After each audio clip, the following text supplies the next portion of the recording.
이번에는 코로나 상황 알아봅니다. 신규 확진자는 747명으로 이틀 연속 700명대를 보였습니다.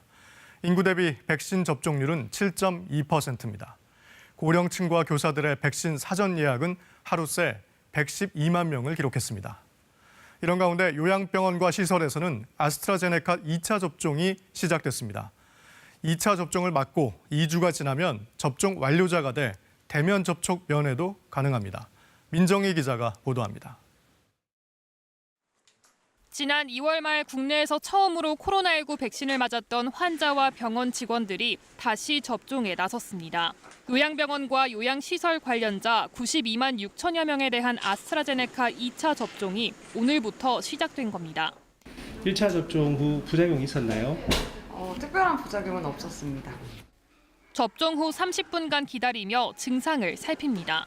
생각보다 괜찮았었어요. 그래서 2차도 많이 기다렸다가 오늘 드디어 맞아서 좀 약간 코로나부터 약간 좀 떨어진 느낌을 받았어요. 오랜 기간 손 한 번 잡아보지 못한 환자 가족들은 비닐 장막 너머로 안부를 묻습니다. 죽 먹었어? 죽 먹었어?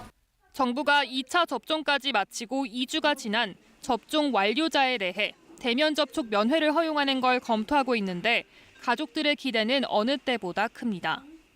마음대로 와서 보고 저거 오면 좋지.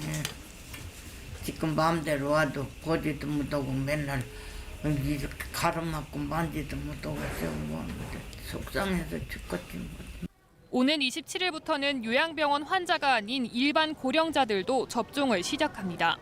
어제 하루 112만 명이 사전 예약을 하는 등 60세에서 74세 고령층과 유치원, 어린이집, 초등학교 저학년 교사 등 접종 대상자 932만여 명 가운데 지금까지 337만 명이 예약을 완료했습니다. 60대 이상 고령층이 코로나에 감염되면 100명 중 5명꼴로 사망으로 이어질 정도로 치명적인 반면 혈소판 감소성 희귀혈전증과 같은 부작용은 100명당 0.001명 정도로. 정부는 예방접종률이 45% 이상인 나라에선 확진자 발생이 뚜렷하게 줄고 있고 접종률이 25% 이상인 경우도 완만한 감소세를 보이고 있다고 밝혔습니다. KBS 뉴스 민정희입니다.